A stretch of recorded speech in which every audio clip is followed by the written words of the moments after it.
जगदीश भुषाल बचाउ अभियान मन्टेश्वरीबाट क्रमश स्वरेज पौडेल हरियो सदन स्नाबी बस्याल रातो सदन प्रिन्सी पङ्गेनी रातो सदन प्रथम द्वितीय र तृतीय भएका छन्। प्रख्यात आरोही गाइड कामिता शेर्पाले 3100 पटक सगरमाथाको आरोहण गर्नुभएको छ। आदरणीय श्रोताहरूमा नमस्कार।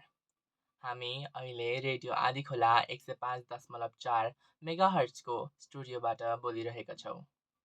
रेडियो आदिखोलाबाट हरेक शुक्रबार साँझ ठिक 5:30 बजे नियमित प्रसारण गरिने कार्यक्रम हाम्रो आवाजमा प्राविधिक कक्षबाट अनिशा दिदी सँगै म सुरल गुरुङको हार्दिक स्वागत छ। यो कार्यक्रम हाम्रो आवाज नेपाल आदर्श माध्यमिक विद्यालय तथा नेपाल आदर्श क्याम्पस वालिङको एक शैक्षिक कार्यक्रम हो। विद्यार्थीहरूको ज्ञान, सिप, क्षमता र प्रतिभा प्रस्फुटनसँगै नेतृत्व तथा व्यक्तित्व विकासका लागि निर्माण, उत्पादन तथा प्रसारण गरिने कार्यक्रम हो हाम्रो आवाज। कार्यक्रम हाम्रो आवाज 3 चरणमा प्रसारण हुनेछ। पहिलो चरणमा नेपाल आदर्शका गतिविधिहरू, दोस्रो चरणमा समसामयिक विषयवस्तुहरू र तेस्रो चरणमा प्रतिभा प्रस्फुटनका प्रयासहरू रहनेछन्। हामीलाई आशा छ कि यहाँहरूले कार्यक्रमहरू नियमित सुनेर हामीलाई थप हौसला प्रदान गरिदिनुहुन्छ। अब आजको कार्यक्रमको पहिलो चरणमा प्रवेश गर्न चाहन्छु। नेपाल आदर्शका गतिविधिहरू।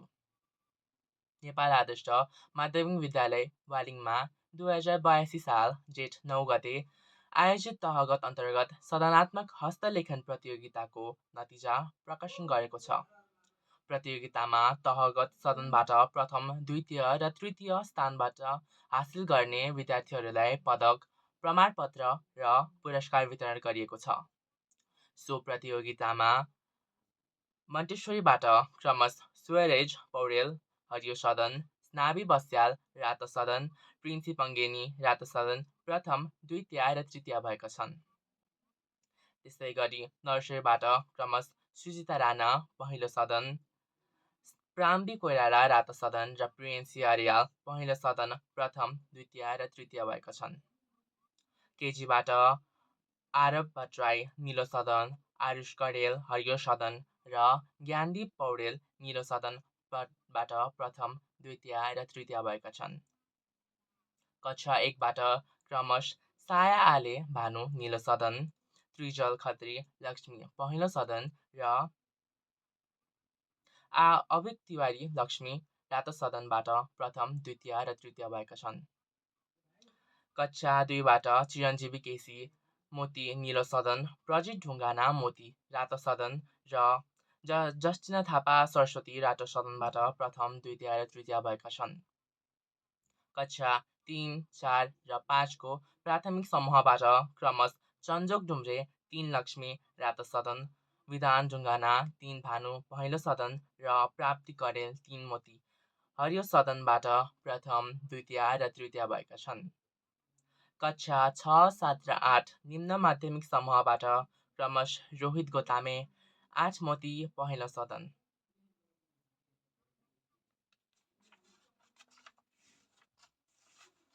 जोनिया खनाल 6 सरस्वती पहिलो सदन र संस्कृति आर्याल 8 भानु हरियो सदनबाट प्रथम, द्वितीय र तृतीय भएका छन्। कक्षा 9 र 10बाट माध्यमिक समूहबाट क्रमश सङ्गम पराजुली भानु 10 भानु पहिलो सदन, शिष्टता डुम्रे 10 भानु पहिलो सदन र किन्जल पाठक 9 मोती निलो सदनबाट प्रथम, द्वितीय र तृतीय भएका छन्। नेपाली हस्तलेखन प्रतियोगिताको नतिजा अनुसार प्रथम, द्वितीय र तृतीय भएका विद्यार्थीहरूलाई पदक, प्रमाणपत्र र पुरस्कार वितरण गरिएको छ। 2082 जेठ 16 गते शुक्रबारका दिन तहगत अनुसार सदनात्मक अङ्ग्रेजीबाट नेपाली भाषा अनुवाद प्रतियोगिता सम्पन्न गरिएको छ। आज सम्पन्न भएको अङ्ग्रेजी भाषा अनुवाद प्रतियोगिताको नतिजा आगामी हप्ताको आइतबार प्रकाशन गरी प्रथम, द्वितीय र तृतीय स्थान हासिल गर्ने विद्यार्थीहरूलाई पदक, प्रमाणपत्र र पुरस्कार वितरण गरिनेछ। अब केही समसामयिक विषयवस्तुहरू। कामृता शेर्पा 31औं पटक सगरमाथाको शिखरमा। प्रख्यात आरोही गाइड कामृता शेर्पाले 31औं पटक सगरमाथाको आरोहण गर्नुभएको छ। यसैसँग उहाँले आफ्नो कीर्तिमान तोड्दै नयाँ कीर्तिमान बनाउनु भएको छ। आज बिहान 4 बजेतिर उहाँले सर्वोच्च शिखर सगरमाथाको 31औं पटक सफल आरोहण गर्नुभएको छ। सेभेन स्मिथ ट्रेक्सका सञ्चालक छानदावा शेर्पाले सामाजिक सञ्जाल फेसबुकमा लेख्नुभएको छ, इतिहासमै सबैभन्दा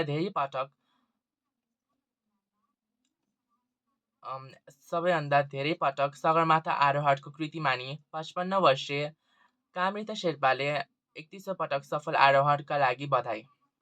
उहाँ 22 जना भारतीय सैनिकहरूको आरोहण दलको मुख्य गाइडका रूपमा सगरमाथा आरोहणमा जानुभएको थियो।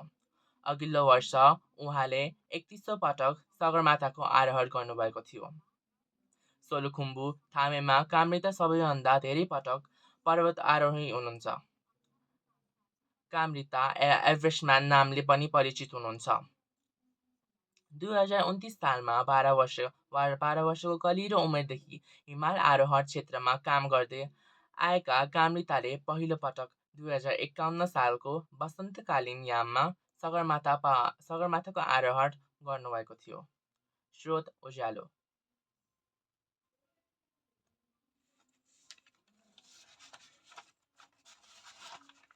डोनाल्ड ट्रम्प भन्छन्, पुटिन पुरै पागल भइसके। अमेरिकाका राष्ट्रपति डोनाल्ड ट्रम्पले युक्रेनमाथि रुसले गरिरहेको लगातार बमबारीप्रति आक्रोश व्यक्त गरेका छन्। उनले रुसका राष्ट्रपति भ्लादिमिर पुटिन पुरै पागल भइसकेको बताएका छन्। पुटिनले भन्छन् राष्ट्रपति भ्लादिमिर पुटिन पुरै पागल भइसकेका छन्। रुस विरुद्ध थप प्रतिबन्ध लगाउने विषयमा विचार गरिरहेका छन्। पुटिनको विषयमा ट्रम्पले आफ्नो ट्रुथ सोसल अकाउन्टमा विचार पोस्ट गर्दै लेखेका छन्, रुसका भ्लादिमिर पुटिनसँग मेरो राम्रो सम्बन्ध रहेको थियो, तर अहिले उनलाई के भयो थाहा छैन। उनी पुरै पागल जस्तै भइसकेका छन्। उनी बिना कारण धेरै मानिसहरूलाई मारिरहेका छन् र म केवल सैनिकहरूको कुरा गरेको छैन।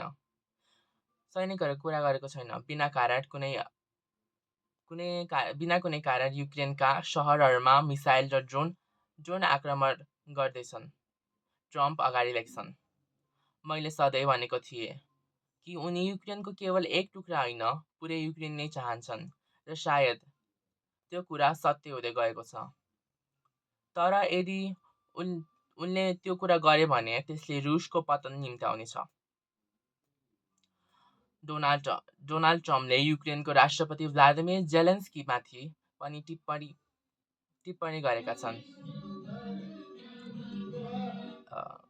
गरे। उनले भने राष्ट्रपति जेलेन्स्की जसरी बोल्छन् त्यसले उनी आफ्नो देशको हित होइन पतन गरिरहेका छन्। उनका मुखबाट निस्कने हरेक कुराले समस्याहरू सिर्जना गरिरहेको छ। मलाई त्यो मन पर्दैन र यो बन्द गर्नु उचित हुनेछ। यसअघि युक्रेनका राष्ट्रपति भ्लादिमिर जेलेन्स्कीले अमेरिकाको चुप्पीले रुसका राष्ट्रपति पुटिनलाई प्रोत्साहन गरिरहेको बताएका छन्। स्रोत नागरिक दैनिक। चेपाङ बालबालिकाहरू पढाइमा अब्बल बन्दै। चेपाङ बालबालिका मात्रै अध्ययनरत चितवनको राप्ती नगरपालिका 13 स्थित कादेश्वरी आधारभूत विद्यालय यस वर्षको कक्षा 8को परीक्षामा पालिकाको उत्कृष्ट विद्यालय बनेको छ। कक्षा 8मा अध्यापन सुरु गरेको पहिलो वर्षमा नै विद्यालय उत्कृष्ट बनेको हो।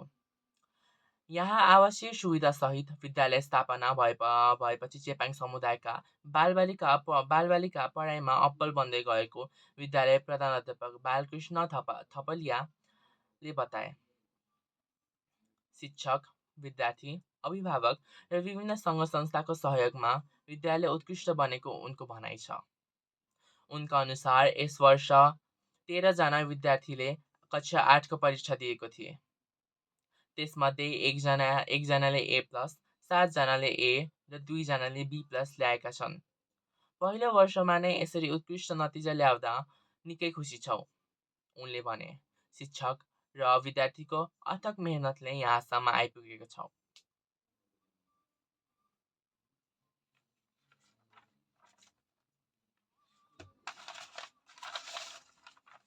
चेपाङ बालबालिका मात्र अध्ययनरत यस विद्यालयको नतिजाले सबैलाई उत्साहित बनाएको बताए। यस विद्यालयमा लक्ष्मी प्रतिष्ठानले आवश्यक सुविधासहित छात्रावास सञ्चालन गरेपछि चेपाङ बालबालिकाको शिक्षामा सुधार आएको छ। यहाँ बिहान 4 बजेदेखि राति 9 बजेसम्म नै विद्यार्थीहरू अध्यापन गराइन्छ। उनले भने शिक्षकहरू पनि आवासीय रूपमै बसिरहनु भएको छ। राप्ती नगरपालिकामा 27वटा सामुदायिक विद्यालय रहेको छन्। त्यसमध्ये कादेश्वरी नगरपालिकामा 27वटा सामुदायिक विद्यालय रहेका छन्। त्यसमध्ये कादेश्वरी आधारभूत विद्यालयसहित 3वटा स्कुलले कक्षा 8को परीक्षामा 100% नतिजा हासिल गरेको नगरपालिकाको शिक्षा शाखा प्राविधिक सहायक लक्ष्मी लामिछानेले जानकारी दिइन्। यस नतिजालाई नगरपालिकाले समेत सकारात्मक रूपमा लिएको उनको भनाइ छ। लामिछानेले बजार क्षेत्रका विद्यालयसँगै विकटमा रहेका विद्यालयले प्रतिस्पर्धा गर्न सक्छन् भनी उदारत कान्दाको विद्यालय बनेको बताइन्। कान्दा चितवनको सबैभन्दा विकट ठाउँका रूपमा चिनिन्छ। सवारी साधन र बिजुली समेत नपुगेको यस ठाउँ शिक्षाको क्षेत्रमा रूपान्तरण हुँदै गइरहेको स्थानीय सीताबहादुर चेपाङले बताए। उनी पछिल्लो समयमा बालबालिकामा पढाइप्रति लगाव बढेको भन्दै हरेक अभिभावकका आफ्ना छोराछोरी स्कुल पठाउनुहुन्छ भन्ने धारणाको विकास भएको बताए। यहाँ पुग्न अझै पनि 2-3 घण्टा हिँड्नुपर्ने बाध्यता छ। यहाँका विद्यार्थी कक्षा 8 उत्तीर्ण भएपछि अन्य ठाउँमा जानुपर्ने बाध्यता छ। गरिबीका कारण यहाँ बालबालिकाले बीचमै पढाइ छोड्ने गर्दछन्। पछिल्लो समयमा कक्षा 8 उत्तीर्ण बालबालिकालाई लक्ष्मी प्रतिष्ठानले क्रावेमा सञ्चालन गरेको छात्रावासमा कक्षा 12सम्म पढाउन लैजाने गरेको प्रधानाध्यापक थपलियाले बताए। यहाँ 2072 साल अगाडि कक्षा 3सम्म मात्रै अध्यापन हुने गरेको थियो। तर 2067 सालमा एकै घरका 8 जनाले विषालु च्याउ खाएर ज्यान गुमाएपछि विभिन्न सङ्घ संस्था र राज्यको ध्यान केन्द्रित हुन थाल्यो। लक्ष्मी प्रतिष्ठान र मितेरी फाउन्डेसनले गरिबी र अभाव देखेर चेपाङ समुदायको उत्थान र बालबालिकाको शिक्षाका लागि काम गर्न थालेका हुन्। स्कुलमा लक्ष्मी प्रतिष्ठानले छात्रावास सञ्चालनसम्मको पढाइ सम्भव भएको हो। त्यसभन्दा अघि त्यहाँ अधिकांश विभिन्न दाताको सहयोगमा कक्षा 8सम्मको पढाइ गरे पनि दरबन्दीका अभावका कारण कक्षा सञ्चालन गर्न समस्या आएको छ। विद्यार्थीको सङ्ख्या बढ्दै गएपछि स्रोत साधनको आवश्यकता समेत बढेको उनको भनाइ छ। स्रोत थाहा खबर।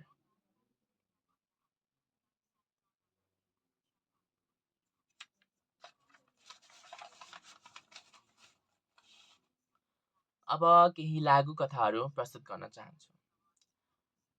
लघुकथा उत्परिवर्तन। इन्दिरा चापागाई सभापोखरी। होइन, मेरो सृष्टिमा के खुट्छ र? मानिस यस्तो समवेदनाहीन हुन थाल्यो त? तिम्रो पालनामा केही खराबी भएको हुनुपर्छ, ब्रह्माजीले विष्णुलाई आरोप लगाए। खरानी र सुलीको प्रयोग गरेर मान्छे बनायो। कच्चा पदार्थ राम्रो भएन, पो चिज राम्रो हुन्छ? विष्णुले उल्टै ब्रह्मालाई झपारे। यसमा तिमीहरू दुवैको केही दोष छैन। विनाशकाले विपरीत बुद्धि। मानव सभ्यता नाश हुने समय आएकाले मानव अमानवीय हुँदै गएका छन्। संहारकर्ता महेश्वरले तर्क लडाए। वैज्ञानिक मार्क स्मिथले ब्रह्मा, विष्णु, महेश्वरका यी सब कुरा सुने। प्रयोगशालाबाट बाहिर निस्कँदै स्मिथले भने, माफ गर्नुहोस् भगवान त्रिय। यहाँहरू कसैको तर्कमा पनि कुनै सत्य त छैन। मैले 15 वर्ष अनुसन्धान गरेर सत्य तथ्य पत्ता लगाएको छु। यस्तो भए के हो त? तिम्रो सत्य तथ्य। भगवान महेश्वरले सोधे। ब्रह्मा र विष्णु जिज्ञासा नजरले हेरिरहे। मानवका केही जिनमा आएको उत्परिवर्तनका कारण मान्छेहरूमा मानवीय संवेदना हराउँदै गएको हो प्रभु। वैज्ञानिक अनुसन्धाता स्मिथले मुस्कुराउँदै भने। दिलीप आचार्यको नेपाली लघुकथाबाट साभार। नाता लघुकथा। केही दिन अघि मैले उसलाई एकजना आफ्नै उमेरको नातेदारसँग हिँड्दै गरेको देखेको थिएँ। आपसी परिचय नभए पनि मलाई थाहा थियो कि त्यो अर्को व्यक्ति उसको फुपूको छोरा थियो। मैलो कमिज र पुरानो पाइट लगाएर हिँड्दै गरेको त्यो व्यक्तिको पहिरनले नै उसको आर्थिक स्थितिलाई दर्शाइरहेको थियो। त्यो अपरिचित व्यक्तिसँग छुट्टिसकेपछि मैले उसँग सोधेको थिएँ, अनि ऊ तिम्रो भाइ कि दाइ? दाजु न भाइ? म त बाउको एक्लो छोरा, तिमीलाई थाहा छैन र? उसले जवाफ दिएको थियो। ऊ त मेरो फुपूको छोरा पो हो। फुपूको छोरा पनि त दाजुभाइ नै हुन् नि, होइन र? मेरो प्रश्नको उसले एकैछिन रोकिएर जवाफ दिएको थियो। त्यसरी हेर्दा त भाइ नै पर्छ क्यारे। आज पनि मैले उसलाई बाटोमा एकजना उसकै उमेरको अपरिचित तर धनी समृद्ध व्यक्तिसँग हिँडिरहेको देखेर सोधे, अनि ऊ चाहिँ को नि? उहाँ मेरो दाइ हो। त्यसैले झट्ट जवाफ दियो, होइन तिमी त एक्लै छोरा भनेको होइन र? मैले सोधेँ। हो, तर मामाको छोरा भनेको त आफ्नै दाइ नै त हो। उसले सटिक जवाफ दियो।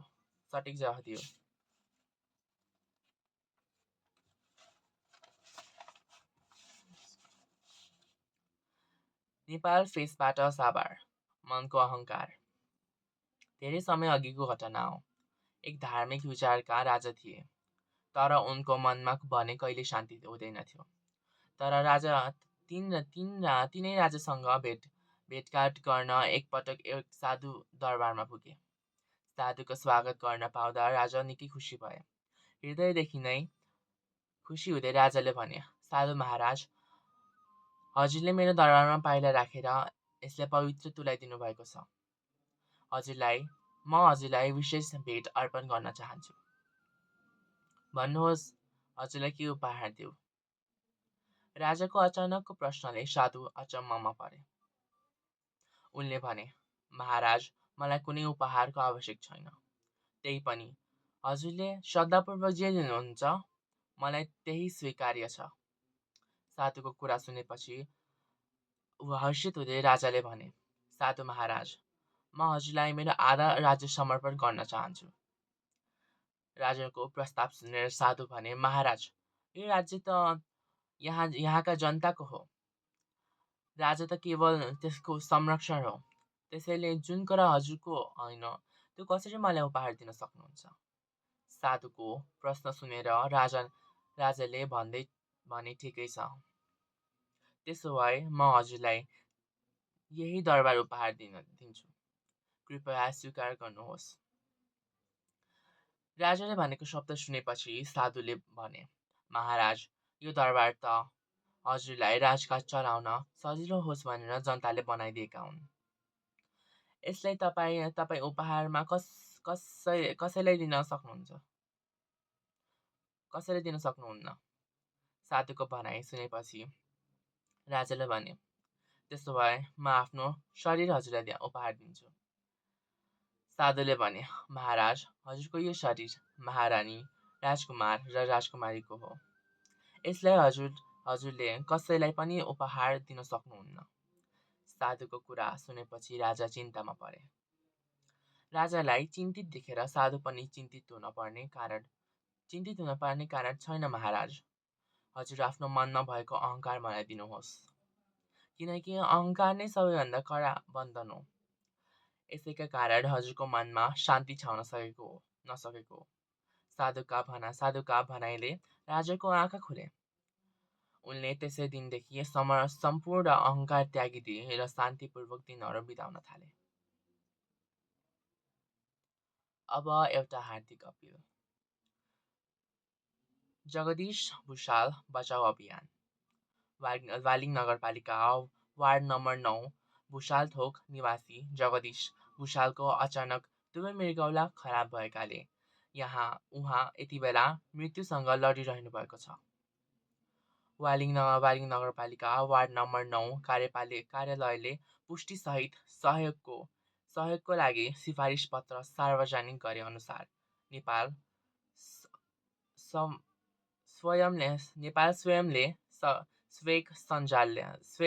स्वयंसेवक सञ्जालले जगदीश भुषाल बचाउ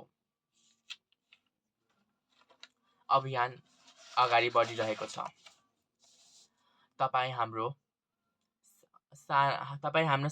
तपाईँको सानो सहयोगले जगदीश भुषालले नयाँ जीवन प्राप्त गर्न सक्नुहुनेछ। त्यसर्थ स्वदेश तथा विदेशमा रहनुभएको तमाम नेपालीहरूलाई नेपाल स्वयंसेवक सञ्जालको फेसबुक पेजमा गई क्युआर कोड मार्फत सहयोग गरिदिनुहुन हार्दिक अपिल गर्दछौँ। हाम्रो आवाज सञ्चार समूह नेपाल आदर्श वालिङ। अब छुट्टिनुभन्दा अगाडि शिक्षा सम्बन्धी केही भनाइहरू उद्धृत गर्न चाहन्छु। शिक्षा भनेको जीवनको तयारी मात्र होइन, शिक्षा नै जीवन हो। यो भनाइ जोन डिवीले भन्नुभएको थियो। ज्ञानमा लगानी गर्नु सबैभन्दा उत्तम ब्याज हो। यो भनाइ बेन्जामिन फ्राङ्कलिनले भन्नुभएको छ। शिक्षा भनेको स्कुलमा सिकेका कुरा बिर्सेपछि के बाँकी रहन्छ भन्ने हो। Albert Einstein. एक किताब, एक कलम, एक बच्चा र एक शिक्षकले संसार बदल्न सक्छ। मलाला युसुफजाई। शिक्षा त्यो हतियार हो जसले संसारले बदल्न सक्छ। यो भनाइ नेल्सन मण्डेलाले भनेका थिए। शिक्षा भनेको स्वतन्त्रताको सुनौलो ढोका खोल्ने चाबी हो। यो भनाइ जर्ज वासिङटनले भनेका थिए। ज्ञानको पहिलो चरण आफ्नो अज्ञानतालाई स्वीकार गर्नु हो। यो भनाइ सुकरातले भनेका थिए। शिक्षा मानिसलाई सोच्न सिकाउँछ, तर के सोच्ने भनेर सिकाउँदैन। यो भनाइ ग्रेस हुपरले भनेका थिए। शिक्षा नै मानवताको सर्वश्रेष्ठ मित्र हो। यो भनाइ एपिक्टेट्सले भनेका थिए। यो भनाइ एपिक्टेट्सले भनेका थिए।